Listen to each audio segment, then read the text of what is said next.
धाम से, अपने परम धाम से भगवान भोलेनाथ माँ भवानी से मिलने आए हैं। तो इन दोनों के मिलन में हमको क्या तालियां नहीं बजाना चाहिए? उनके मिलन में क्या हमको डांस नाचना नहीं चाहिए? दो कदम अगर हम 84 चक्कर में नाचने से बचना चाहते हैं तो दो कदम भगवान शंकर और माता पार्वती के लिए भी ठुमके लगा ले। बोलिए पार्वती महादेव की। दरबार में भगवान हनुमान जी भी और भैरव जी भी नाच रहे हैं, उनके साथ हम भी झूम झूम के आगे बजरंगी, आगे बजरंगी, आगे बजरंगी, आगे बजरंगी, आगे बजरंगी नाचे पीछे भैरव नाचे, आगे बजरंगी नाचे पीछे भैरव नाचे, आगे बजरंगी नाचे बोलिए महादेव की। आगे बजरंगी नाचे पीछे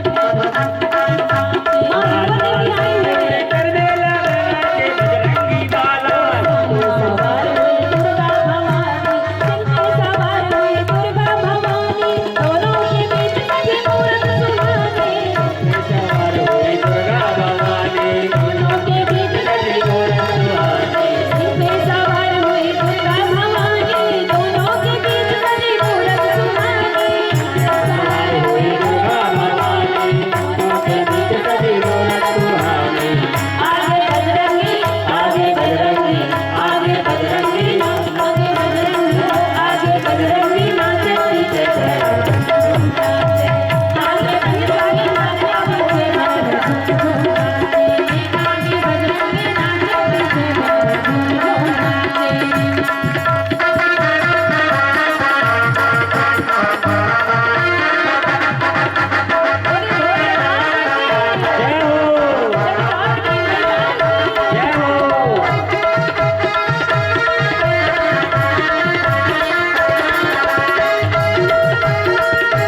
बाबा हनुमान जी भगवान शिव का ही ज्यादा रूप का अवतार है।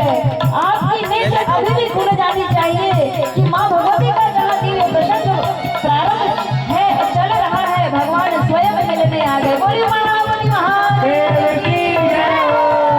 मैया की बढ़िया में आगे विराजे हैं बजरंगी बाला, मैया की मैया में आगे विराजे हैं बजरंगी बाला, मैया की बढ़िया में आगे विराजे हैं बजरंगी बाला, मैया की मैया में आगे विराजे हैं बजरंगी बाला। पीछे है भैरव का मंदिर मनोहर जो फल देने वाला, जय भैरव का मंदिर मनोहर जो फल देने वाला।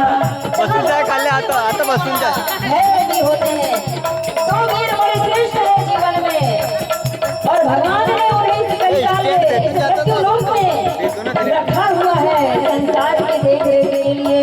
कौन कौन उनकी भक्ति कर रहा है और कौन उनकी भक्ति नहीं कर रहा है, वे अपने 5 या 15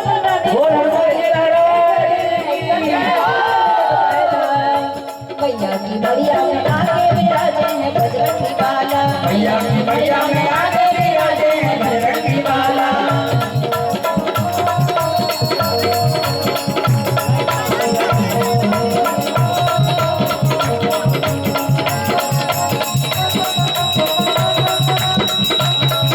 मैया की बढ़िया में आगे विराजे हैं बजरंगी बाला, मैया की मैया में आगे विराजे हैं बजरंगी बाला। पीछे है भैरव का मंदिर मनोहर जो फल देने वाला, जय भैरव का मंदिर मनोहर जो फल देने वाला। ध्वजा चढ़ा के बजरंग मनाए, ध्वजा चढ़ा के बजरंग मनाए। पीछे है भैरव का मंदिर मनोहर जो फल देने वाला, जय भैरव का मंदिर मनोहर जो फल देने वाला। ध्वजा चढ़ा के ध्वजा चढ़ा के जो बजरंग मनाए, सिंदूर दे दियो भैरव चढ़ाए। ध्वजा चढ़ा के जो बजरंग मनाए, सिंदूर दे दियो भैरव चढ़ाए। आगे बजरंगी, आगे बजरंगी, आगे बजरंगी, आगे बजरंगी, आगे बजरंगी नाचे पीछे झूम झूम नाचे। आगे बजरंगी नाचे पीछे झूम झूम नाचे, झूम झूम नाचे, पीछे झूम झूम नाचे, झूम झूम नाचे, झूम झूम नाचे, झूम झूम नाचे। बोलिए हनुमान जी महाराज की जय श्री राम। बोली उमापति महादेव की जय हो। माँ भगवती के दिव्य स्थल पर भगवान शिव पधार चुके हैं। हम सभी नर नारी भक्तजन बड़े ही परम सौभाग्यशाली हैं कि नवरात्र के पर्व में जगत जननी माँ अम्बा, माँ परा अम्बा के दिव्य महात्मा को हम श्रवण पान कर पा रहे हैं। और माँ भगवती के दिव्य महात्मा को श्रवण पान करने के लिए बाबा भोलेनाथ भी चले आए अपने दिव्य शस्त्र के साथ। प्रत्यक्ष प्रमाण है कलयुग में, स्टैंड से घुमाना है। कलयुग में ऋषि महात्माओं ने कहा है और वेद व्यास जी ने भी कहा है कि जहाँ जहाँ माँ भगवती का दिव्य प्रसंग चलता है वहाँ पर संपूर्ण ब्रह्मांड के 33 कोटि देवताओं का वास हो जाता है अनन्य रूपों में। ऐसा भी होता नहीं। आप और हम सभी के बीच यहाँ बाबा हनुमान जी और बाबा महाकाल जी भी अपने रुद्र रूप में प्रकट हो गए हैं और हमें साक्षात दर्शन पान भी हो पा रहे हैं। यही हमारे बड़े परम सौभाग्य है। आइए बाबा जी का, बाबा भोलेनाथ जी का हम दिव्य पूजन अर्चन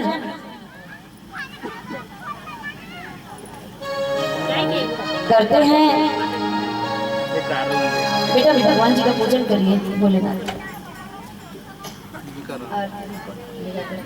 और उनका स्वागत करें।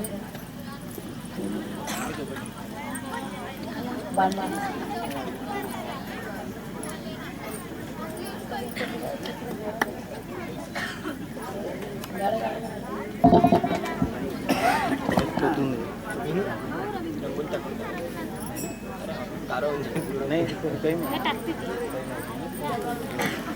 बने कुछ बोलते हैं साथ साथ में जो आए नहीं नहीं हाँ माता जी को करने दो। नहीं वो कुछ बोलते हैं क्या बोलते हैं वो कर देंगे ना, माता जी का पूजन करवा देंगे फिर वो वो भजन बोलेंगे। आरती आरती आरती का वो महादेव का भजन बोलेंगे। आप पूजन करवा ओम हरि ओम पवित्रो स्वयं का जल छोड़िए अपवित्रो पवित्वाः सर्ववस्थातो विवाह यस्मेत पुंडरीकाक्षाय ब्रह्माभ्यंतरः सचे।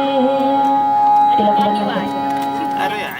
जो पूजा कर रहे हैं वो करें तिलक इनका कर दीजिए। ओम हरि ओम स्वस्ति न इंद्रो वृद्धश्रवाः स्वस्ति न पूषा विश्ववेदाः स्वस्ति नान्तरिक्षो अरिष्टनेमि स्वस्ति नो बृहस्पतिर्दधातु। हाथ में पुष्प और अक्षत लेकर के भगवान शिव का ध्यान करिए, खड़े होकर के। चादर चादर पुष्प अक्षत लेकर के भगवान का ध्यान करिए, भगवान शिव का। ओम हरि ओम नमः शंभवाय चामयो भावाय च नमः शंकराय चामयस्कराय च नमः शिवाय च शिवधराय च नमः। ओम जुं सः ओम भूर्भुवः स्वः ओम त्र्यंबकं यजामहे सुगन्धिं पुष्टिवर्धनम् उर्वारुकमिव बन्धनान् मृत्योर्मोक्षीयमामृतात्। ॐ श्री शाम्भु सदाशिवाय श्रीचरणकमलेभ्यो नमः इति आवाहयामि स्थापयामि आसनं गृह्णामि परमेश्वरः मन्त्रपुष्पाञ्जलिं समर्पयामि श्रीचरणकमलेभ्यो नमः। जल से स्नान। ओम हरि ओम गंगा यमुना चैव गोदावरी नर्मदे सिंधु कावेरी शीतलं निर्मलजलं स्नानं समर्पयामि। तिलक।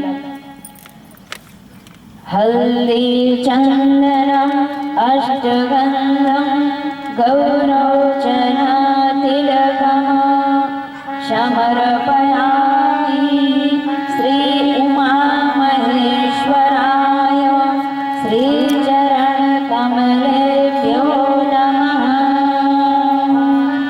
पुष्प अक्षत मंत्र पुष्पांजलिं अक्षतं समर्पयामि।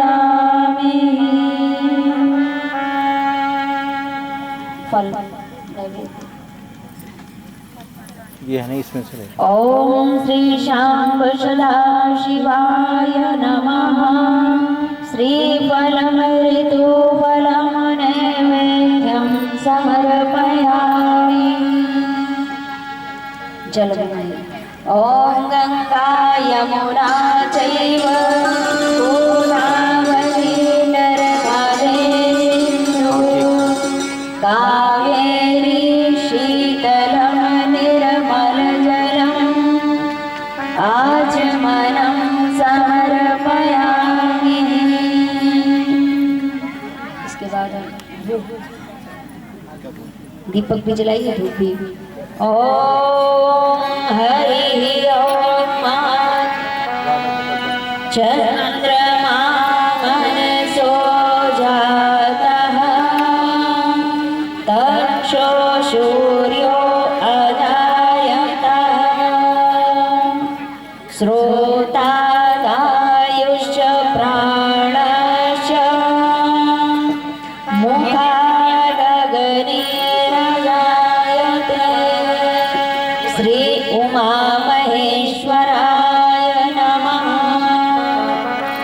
दीपं धूपं दीपं आराधिक्यं समर्पयामि। ॐ कर्पूरगौरं करुणावतारं संसारसारं भुजगेन्द्रहारं सदा वसन्तं हृदयारविन्दे भवानी शरणं नमामि। मन्दारमाला फुलकालकाये कापारमाला शशिशेखराय दिव्यांबराय च जगदम्बराय नमः शिवाय च नमः शिवाय। त्वमेव माता च पिता त्वमेव बन्धुश्च सखा त्वमेव विद्या द्रविणं त्वमेव शरणं मम देव त्वमेव शरणं ओम श्री उमा महेश्वराय नमः। जगतजननी जगतारिणीभ्यो नमः इति आराधिक्यं समर्पयामि। दीपं दर्शयामि। प्रदक्षिणा 3 बार करना। ओम यानि कानि च पापानि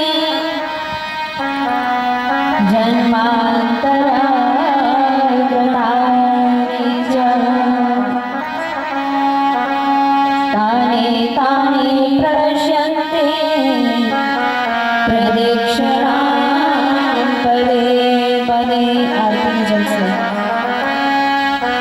ओम गंगा यमुना चैव गोदावरी नर्मदे सिंधु कावेरी शीतलं निर्मलं जलं समर्पयामि। किसके साथ है? दीप दिखाई दीजिए बाजू में है ना? और किसके साथ है? नीचे रख के और पुष्प अक्षत हाथ में लेकर के पुनः पुष्पांजलि समर्पित करें भगवान शिव और माता पार्वती जी सहित। ओम हरि ओम मा जग्नेन जग्नमय जन्तदेवास्तानि धर्माणि प्रथमान्यः सन्न तेहनाकं महिमानः सचन्त यत्र पूर्वे साध्याः शान्तिदेवाः। ॐ राजाधिराजाय प्रसन्नसाहिने नमोऽयं वैश्रवणाय कुर्महे सामे कामेश्वरो महाकामेश्वरो वैश्रवणो ददातु कुबेराय वैश्रवणाय महाराजाय नमः। ओम स्वस्ति साम्राज्यं भोज्यं स्वराज्यं वैराज्यं पारमेष्ठं राज्यं महाराजमाधिपत्यमयं शमन्तपर्यायी शात सर्वाभौमः सर्वाधिसन्ताता प्रार्थतः। ओम श्री शाम्ब सदाशिवाय नमः। मंत्र पुष्पांजलिं समर्पयामि। प्रणाम करें हाथ जोड़ करके। यह पूजन विशेष होती है इसलिए विशेष ध्यान देते हुए भगवान भोलेनाथ और माता रानी से प्रणाम करते। ओम नमस्ते देवी देवेशी नमस्ते सितो प्रदे नमस्ते जगद्धात्री च नमस्ते भक्तवत्सले। ओम देवी प्रपन्नाति हरे शिवा प्रसीद मातार जगतोऽखिलस्य प्रसीद विश्वेश्वरी पाहि विश्वं त्वामेश्वरी देवी चराचरस्याः। ओम सर्वमंगलकारिणी मां ओम सर्वमंगलमांगल्ये शिवे सर्वार्थसाधिके शरण्ये त्र्यंबके गौरी नारायणी नमोस्तुते। बोलिए जगत जननी जगतारिणी मैया की जय। उमापति महादेव की जय।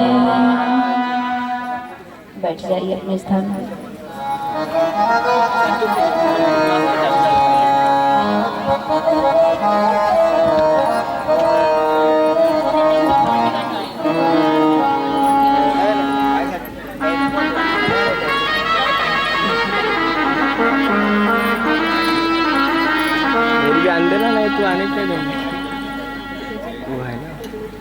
वो मम्मी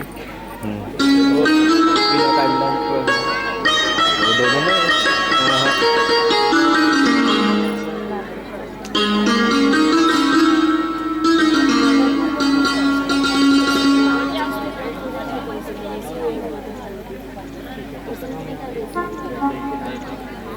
में रख इधर भी घुमाना थोड़ा ऐसा, इधर भी घुमाता हूँ जूम कर। इधर घुमा ये मगा जूम लगा इधर बैठे ले वहाँ पीछे। ठीक।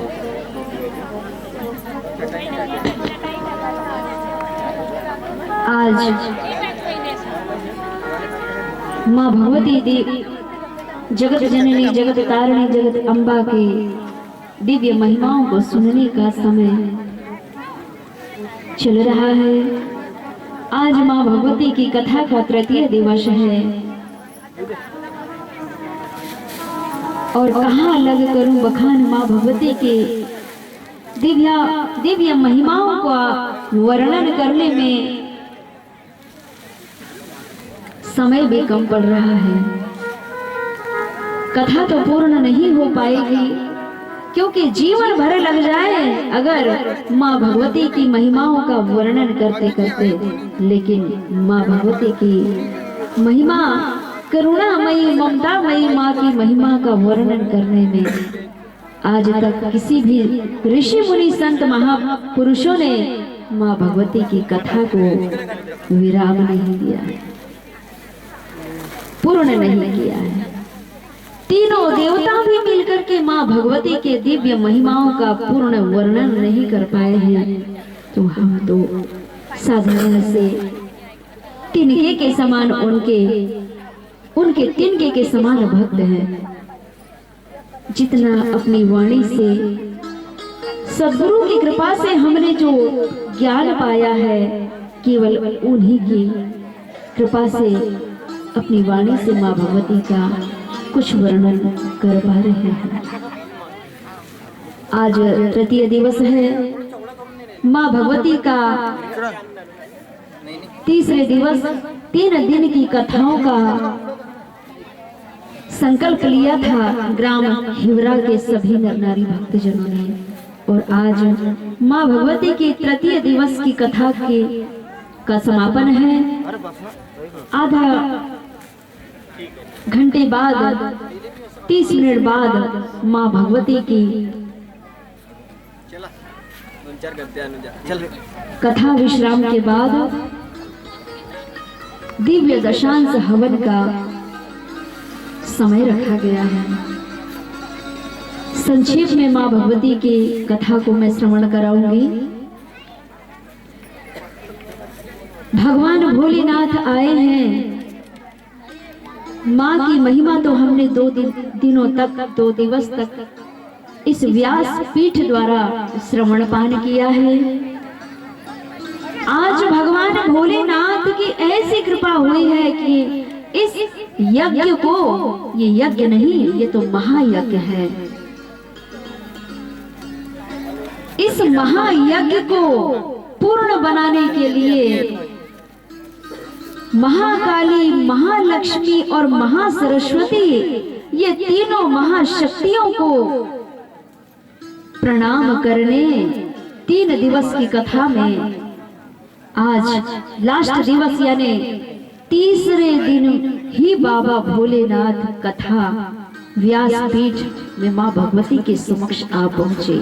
बहुत बड़ी उपलब्धि है इस गांव के लोगों की, बहुत बड़ा आशीर्वाद, करुणामय अनुग्रह आशीर्वाद है भगवान भोलेनाथ और माँ अम्बा भवानी की अपार कृपा है इस हिवरा गांव के सभी नर नारी भक्तजन, वृद्धजन, बालक और बालिकाओं के जीवन में। बड़े ही परम सौभाग्यशाली है कि आज मुझे अपार प्रसन्नता हो रही है क्योंकि भगवान भोले हृदय में ही विद्यमान।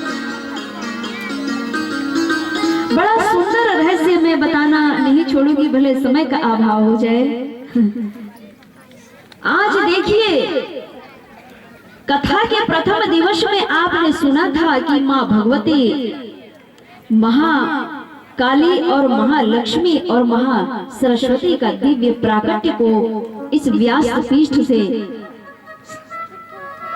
माँ भगवती के तीनों रूपों का प्राकट्य रूप में दर्शन कराया गया था। और माँ भगवती जगत तारिणी, जगत अम्बा, दिव्य तेजोमयी, रौद्र रूपिणी, ज्ञानमयी, दयामयी, करुणामयी, ममतामयी माँ की कृपा से ही भगवान शिव को तीसरा नेत्र प्राप्त हुआ था। इसीलिए हम भगवान को त्र्यंबकेश्वर कहते हैं। बोलिए त्र्यंबकेश्वर महाराज की जय। हाथ पसार के जय करें बाबा को। तो बाबा भोलेनाथ जब तुम ऐसे हाथ पसारोगे, ऐसे का मतलब होता है त्राही माम।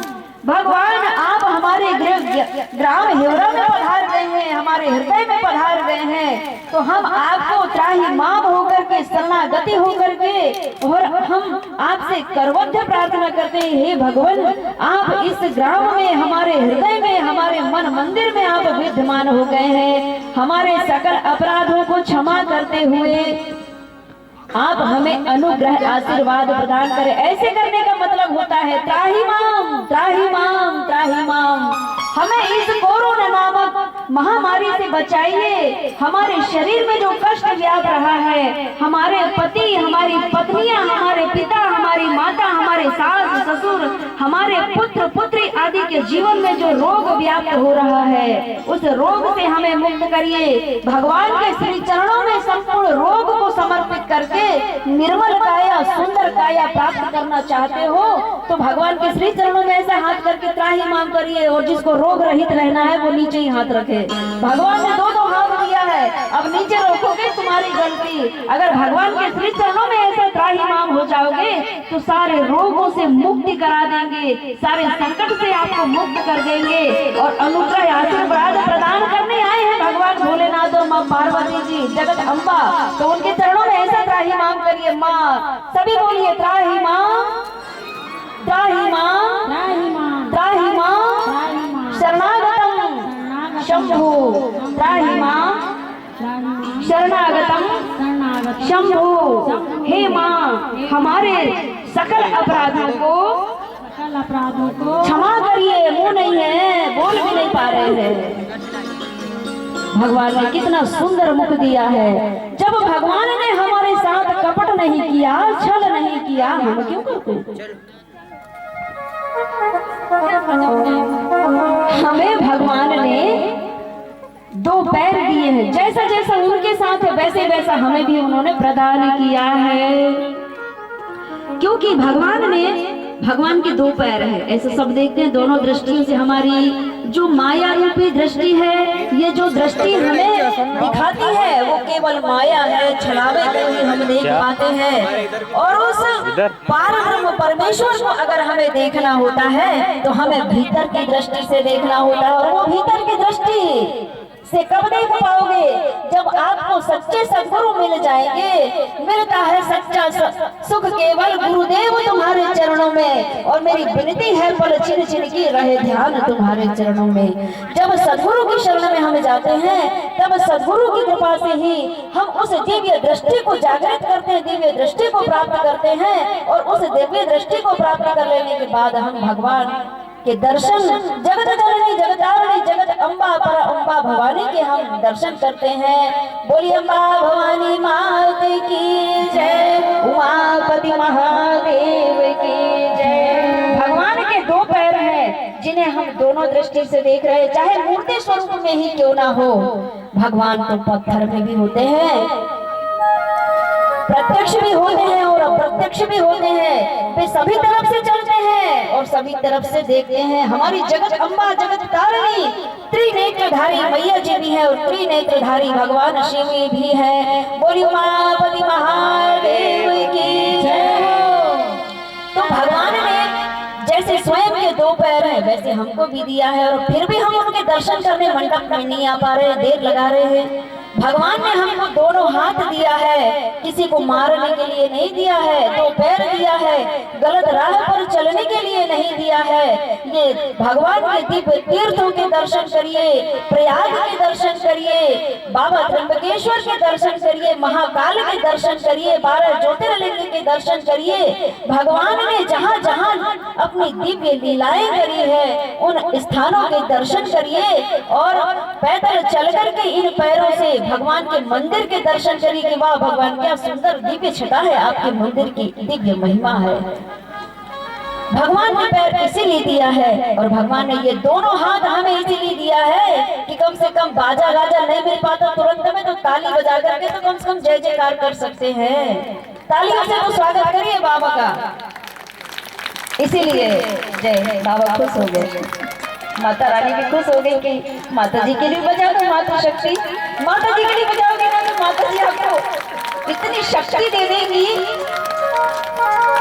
घर में लगे जो हमारे घर में नारी शक्ति है, माँ के रूप में है, बहन के रूप में है, बेटी के रूप में है, पत्नी के रूप में है, माँ भगवती की दिव्य अंश स्वरूपा हमारे घर में ही विद्यमान है। यह प्रेम, यह स्नेह अपने पति से, अपने पुत्र से, पुत्रियों से, अपने माता पिताओं से यह अनुग्रह स्नेह चाहते हो तो माता जी की आराधना तो करनी पड़ेगी। माता जी की आराधना करते करते, जगत अम्बा की आराधना करते करते ना आपके अंदर में वो भाव हो जाएगा कि मैं ही अम्बा हूँ।